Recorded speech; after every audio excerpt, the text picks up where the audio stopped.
years after Hurricane Katrina, enduring changes are ongoing in the Big Easy. How one 12-year-old is making a difference in the battle against childhood obesity. And say it ain't so. The world's most popular boy band will soon be going in not one, but 4 directions. Africa 54 starts right now. Good evening and welcome. I'm Vincent Makori. This is Africa 54.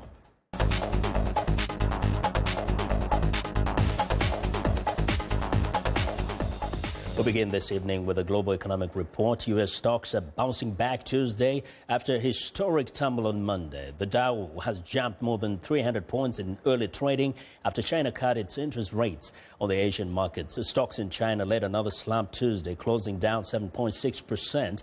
Meanwhile, indexes in Britain, Germany and France were up more than 2% in early trading. Worries about China's faltering economic growth pushed down global stock and oil prices on Monday, including an 8% plunge in China. Monday's slump included U.S. markets, which experienced a volatile day of trading before finishing down at least 3.6%. Experts say the stock market was due for a major correction after nearly tripling since 2009. They say the correction may worry investors, but it's a healthy change for the economy that helps keep stock prices from getting too inflated. China's growing economy has been a major market for commodities and all kinds of goods for many years. While worries about slowing growth in China is fueling much of the uncertainty that pummeled stocks around the world, but as VOA's Mila Sega reports, economists say the volatility is a normal part of a healthy stock market. Whether it's a slowdown in China or the plunge in oil prices here in the United States, experts say the stock market was due for a major correction, technically a drop of at least 10% from its most recent high. For U.S. stocks, which have nearly tripled in value since 2009, it's a self-correcting mechanism that ensures stocks are priced fairly, says Joshua Brockwell at Azad Asset Management. If you think of it as kind of a trimmer instead of a great earthquake, so the ground's kind of letting off a little steam, the market's kind of letting off a little steam right now, which is actually a healthy thing for stocks longer term. Emerging markets in Asia and those that depend on commodity markets were hit even harder. Most depend on steady demand from China, which according to New York trader Ben Willis has not been transparent when it comes to its economic numbers. The Chinese economy we thought was growing at 7%. It's probably only growing at half that. So a 50% reduction you need to reprice, and that's what you're seeing going on in the stock markets and in the commodity markets. Despite the market volatility, experts say U.S. economic fundamentals, from annual GDP growth to employment, remain solid. That's why Mark Hamrick at Bankrate.com believes the central bank is likely to stay on track with planned interest rate hikes later this year. He spoke to VOA on Skype. I don't believe the Federal Reserve officials are going to change their behavior based on several down days in the U.S. stock market. Having said that, if Federal Reserve officials believe that financial market conditions are sort of bleeding over into the real economy, that consumers are pulling back on purchases because they're scared of what's happening in the stock market, then that becomes an altogether different question. Monday marked the 7th day in a row of steep losses in Asian markets. Key European indexes fell 4% or more, and Wall Street managed to cut earlier losses to 3.5%, its worst day in 4 years. Mila Sega, VOA News, Washington. Well, China's recent devaluation of the yuan triggered reverberations across the global economy. Now, David Denon, professor at New York University and head of the university's Center of U.S.-China Relations, spoke with VOA's business reporter Alexis Christoforous about how the devaluation is affecting Africa's currency and commodities markets. The direct effect on Africa is going to be in consumer goods. It'll make Chinese consumer goods more attractive, so that Africans are more likely to buy those goods, whereas things that Africa is shipping to China will be more expensive, therefore the Chinese will probably buy less of them. And what about demand for some of the African goods, like the precious metals, like oil? If demand from China really starts to wane, wouldn't that have a negative impact on the overall African economy? Absolutely. Something like oil is determined in an international price, and those are bid in international markets. No individual African country can control those. But for precious metals, it depends who controls it, what percentage of the market they have, and so on. So those are less likely to be affected by a devaluation. Mm-hmm. We've seen that some of the African currencies, like the rand and kwanza, have been affected. They've fallen sharply since the yuan was devalued. What is the relationship there between the yuan and these other currencies? Well, the other currencies have to adapt if the country is directly competitive with China. Now, the real question is, to what extent are these countries exporting anything other than raw materials? If they're exporting raw materials, it's the general macroeconomic effect that counts. So as China's economy slows down, they buy fewer raw materials, they need less oil, and therefore there's less demand. But to the extent that these countries are actually producing manufactured goods that are competing with Chinese goods, then they're going to have a tougher time. Some of the African nations have actually promoted the idea of the Chinese yuan as a reserve currency. Nigeria is one of the countries that's done this. But what does China really need to do to make their currency popular and to see more countries adopt their currency as a reserve currency? Well, economics is about trade-offs, and the Chinese had to make a tough decision. They're more concerned about the domestic economy than they are about their international objectives. There's absolutely no question that you're right, that the Chinese wanted this, and many other countries wanted the yuan to be more widely used. The problem is, now that they've devalued it, the people who are holding yuan are going to have something that's worth roughly 4% less than it was a week ago. Right. So if your currency fluctuates a lot, that makes people less likely to use it. Also, the Chinese have been negotiating with the International Monetary Fund to get the yuan included as one of the items in the special drawing right, which is a combination, like a basket of currencies. Right. So, and they're less likely to succeed at that now, because people are going to say, we can't be sure that the Chinese won't make very rapid adjustments in the currency. And finally, what can countries like Africa do to sort of insulate themselves from the effects of this devalued yuan, if anything? Okay, well, they need to continue to devalue essentially at the same rate that the Chinese are, so that their goods are still competitive in the Chinese market.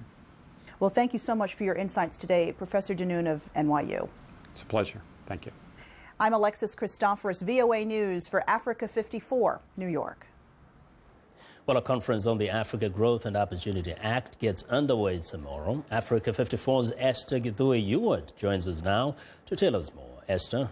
Thanks, Vincent. The U.S. Africa Growth and Opportunity Act, or AGOA, was renewed for another 10 years in May, and now it's the focus of a conference opening on Wednesday in oil-rich Gabon, which depends on crude exports for nearly 80% of its export earnings.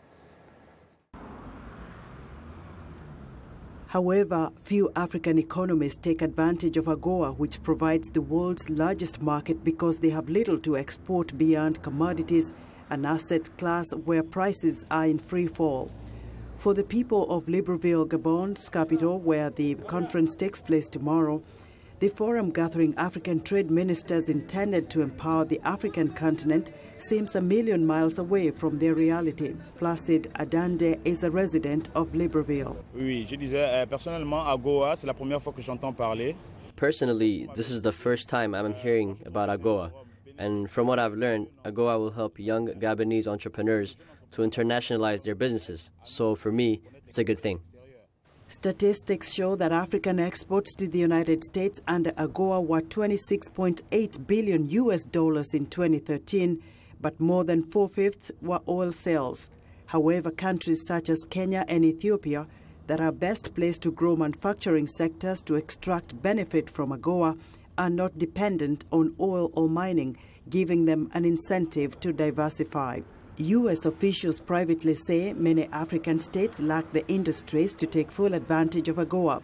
But U.S. Assistant Secretary of State for African Affairs Linda Thomas-Greenfield, who is attending the forum, says the U.S. wants to look beyond the 10-year extension when they hope to have a more mature trading relationship with African economies. I think African countries have not taken full advantage of the opportunities that AGOA provide, and we are working with those countries through our trade hubs and through consultations with American companies and trade ministers to try to increase the productivity of companies that are exporting to the United States, to increase the quality of the products that they are increasing, working with them to show them how to provide quality products for the United States market.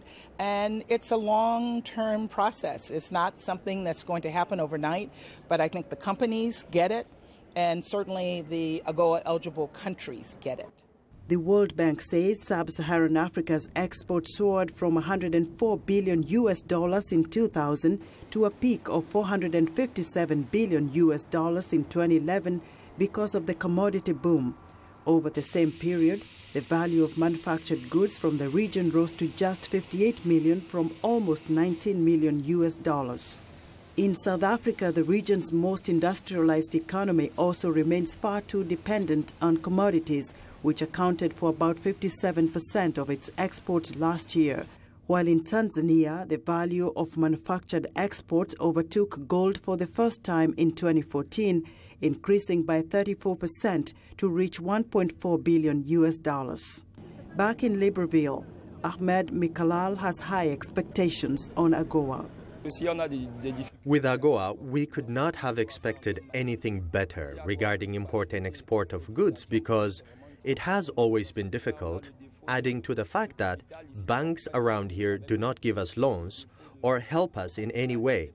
They don't take chances on us, so if AGOA can help us with a solution to this problem, it will be something great.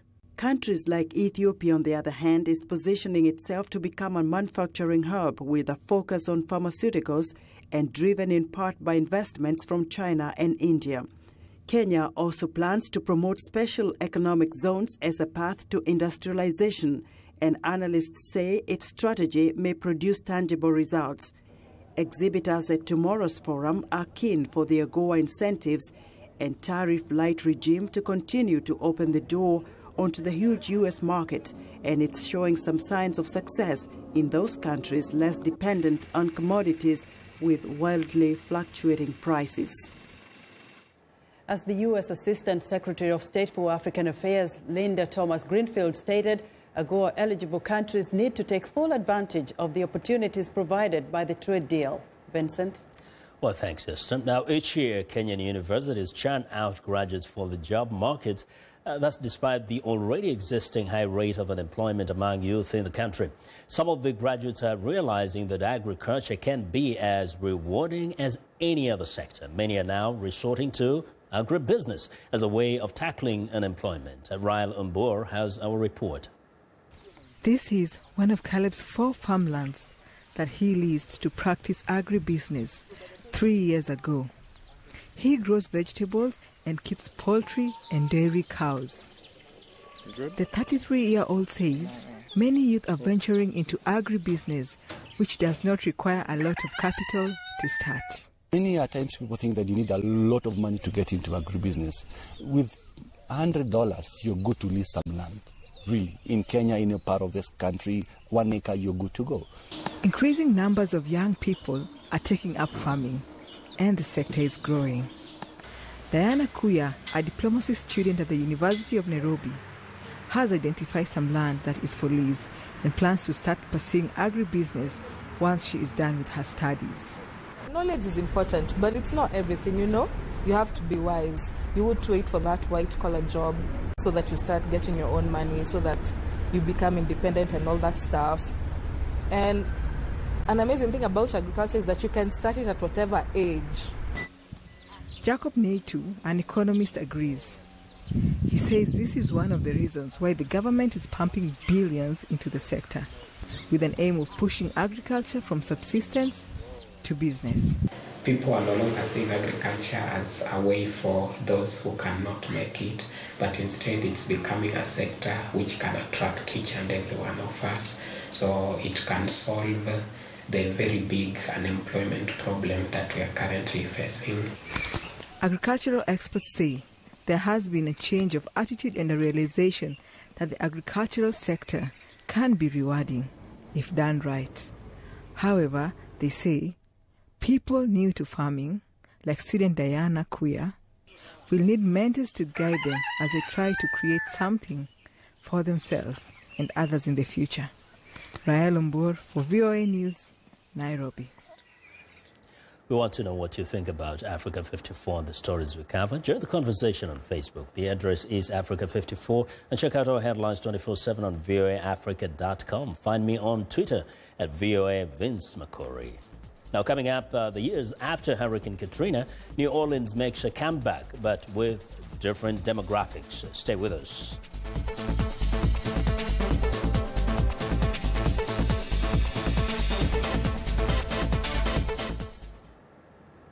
Planet. How is this related to this?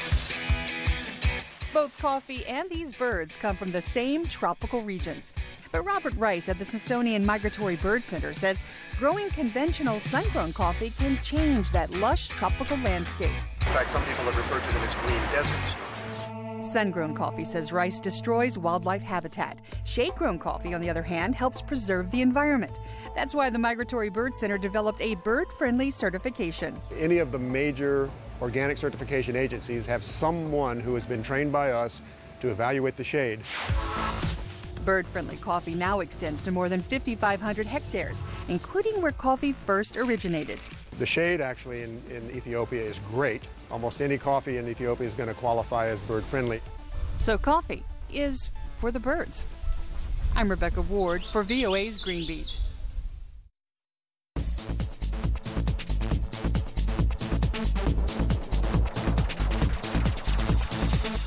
Well, nearly a decade has passed since the city of New Orleans and many of its suburbs were devastated by flooding, resulting from the failure of levees to hold back Hurricane Katrina's storm surge. Most of the infrastructure and housing has been restored, and trade, commerce and tourism are flourishing. But as VOA's Greg Flakers reports, Katrina changed the city's population mix. A decade after Katrina, the city that seemed close to death has come back strong. 10 years later, we're pretty proud to show off what we think is, one of the greatest renaissances of any city in history anywhere. New Orleans is a younger city today, partly, Copland says, because it attracts young people with its culture, music, and food. We have, almost 500 more restaurants in the city of New Orleans today than we had before Katrina. So we have fewer people but more restaurants. The city has changed in many other ways as well, with improved infrastructure, better schools, and a smaller but more diverse population. Allison Plyer, who keeps track of statistical changes for the data center in New Orleans, says the city has around 385,000 residents now, down 100,000 from the year 2000 census. The city has about 100,000 fewer African Americans than it did pre-Katrina. It also has about 10,000 fewer white residents. We have more Latinos and Asians than we did. Latinos came here from Texas and other states for temporary jobs in construction, but many stayed. In Louisiana and post-Katrina, the rebuilding of homes took so many years that ultimately many people settled here. Many young people who came as volunteers in the relief effort also stayed on. The new demographic mix has transformed some areas, but Plyer says the authenticity of the city's culture is not at risk. New Orleans has not turned into Disneyland or something dramatically different than it was pre-Katrina. It's still very much New Orleans. The challenge for city leaders is to bring the benefits of change to all sectors of this diverse society. Greg Flakes, VOA News, New Orleans. Come on, have faith in you and the things you do. You are the...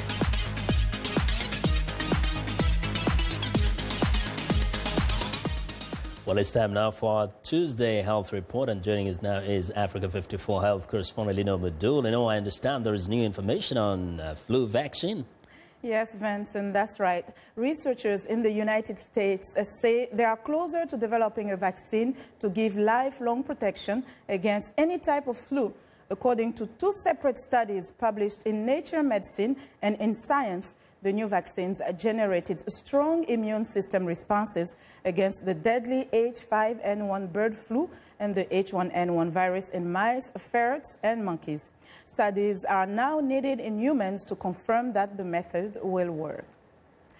Now, the World Health Organization says people who delay or refuse vaccines for themselves or their children are presenting a growing challenge for countries seeking to close the immunization gap. Globally, 1 in 5 children still do not receive routine life-saving immunizations. An estimated 1.5 million children still die each year of diseases that could be prevented by vaccines that already exist. Vaccine hesitancy refers to a delay in acceptance or refusal of safe vaccines despite availability of vaccination services. A special issue of the journal Vaccine, guest edited by WHO experts, suggests ways organizations can increase acceptance of vaccines, share effective practices, and develop new tools to assess and address hesitancy. People have a tendency to believe that the only reason of vaccine hesitancy is the fear of vaccine side effects. When actually, yes, this is certainly one of the major drivers, but there are many other reasons why people may be resistant to get the vaccine. And as examples of other drivers is the trust in the healthcare providers or in the healthcare system, potentially following the trend set by religious leaders or community leaders, the cost of the vaccine, and at times some geographic barriers when really the access to vaccine can be inconvenient to the populations. And experts say vaccine hesitancy is an issue in high and low income countries and a complex, rapidly changing global problem that varies widely. It poses a risk to the individuals who do not receive the vaccine to prevent them from diseases and to communities, as some diseases can spread. Now, the growing rate of childhood obesity motivated the American Heart Association and Clinton Foundation to found the Alliance for a Healthier Generation. Over the past 10 years, the Alliance has coming up with creative ways to fight obesity, and one of these ways is allowing young people to be part of the solution. VOA's Faith Lapidus introduces us to one of the kids making a difference. Jody Evans has always been active. All right, guys, let's go. She loves to exercise and play sports, including dancing. Dancing is a sport. Not everybody thinks it's a sport just because it's just not in the Olympics. It's something that keeps your heart rate going. It's something that requires a lot of energy. It's something that requires eating healthy to have energy. Grab your legs, rock back and forth. Jody's healthy lifestyle and involvement in sports were among the factors behind her selection at age 9 to serve on the Alliance for a Healthier Generation's Youth Advisory Board. They all are raising their voice on this issue. They're talking to their school board about changing out school food in the cafeterias, or they're planning a school garden, or they're talking to their state legislature about new policies they can pass.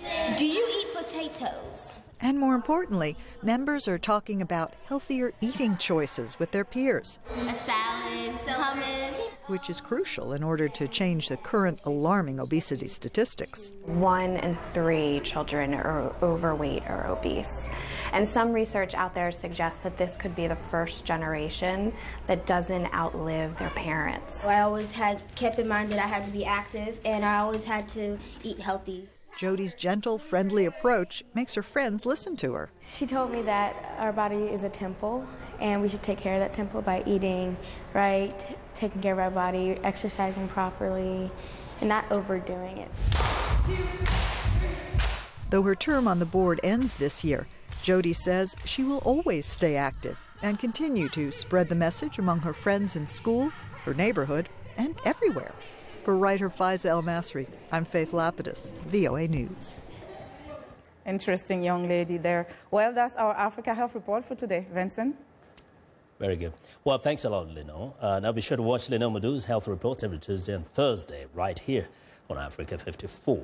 It's time now for a short break. Still to come on Africa 54, is the world's most popular boy band really splitting up? We'll be right back.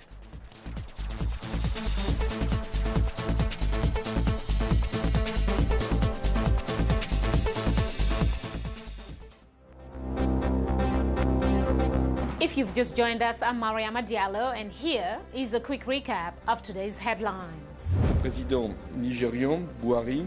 French President François Hollande proposes a Paris meeting for countries involved in fighting the Boko Haram terror group. In Gabon, the United States and African nations will hold the first conference on the African Growth and Opportunity Act since Congress renewed the zero-tariff deal for 10 years in June. In South Africa, Nelson Mandela's 24-year-old grandson requests bail after being charged with raping a 15-year-old. Finally, young HIV-positive Ugandans audition for beauty pageant before the final event on September 18. That's all for today. Thanks for watching. We'll see you next time.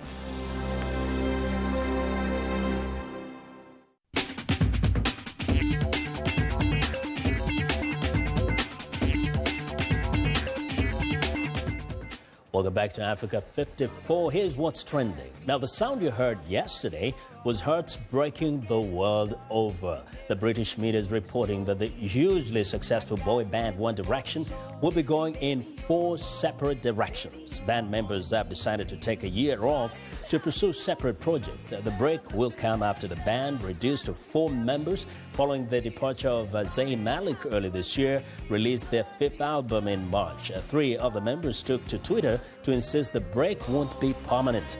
Haven't One Direction fans suffered enough, really? Well, next, the so-called King of Rome goes out in style.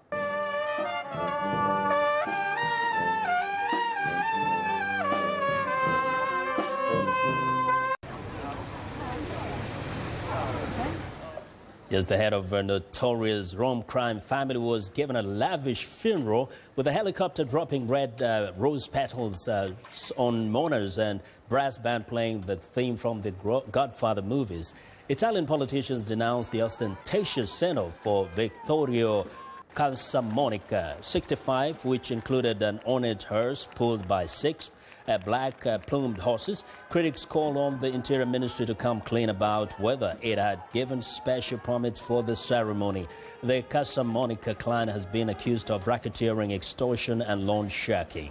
And that is what is trending today. And that's our show for today. Be sure to watch Africa 54 on our website at voaafrica.com. For more news, tune into VOA's evening radio show, Africa News Tonight at 1800 UTC. And in the mornings, Daybreak Africa between 0300 and 0600 UTC, Monday through Friday. Thanks a lot for watching. From all of us in Washington, have a good night.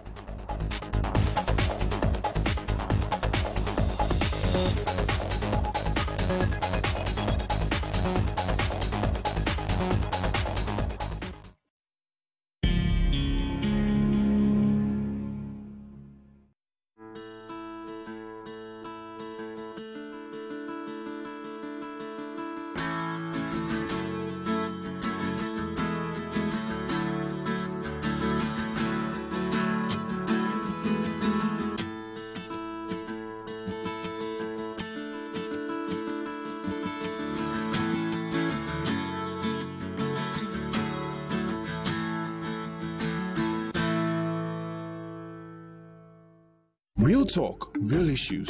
The Real Africa. It's time to get the scoop. Monday through Friday on VOA.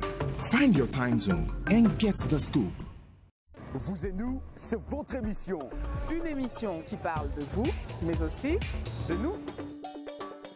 Un nouveau regard sur l'Afrique et les États-Unis. Tout ce qui nous passionne et donc nous rapproche. Racontez-nous vos histoires et nous vous raconterons les nôtres. Vies africaines, vie américaine. Vous et nous, c'est ce que nous avons en commun. Et aussi ce que nous apprenons les uns des autres. La vie, vous et nous. Vous et nous, ensemble.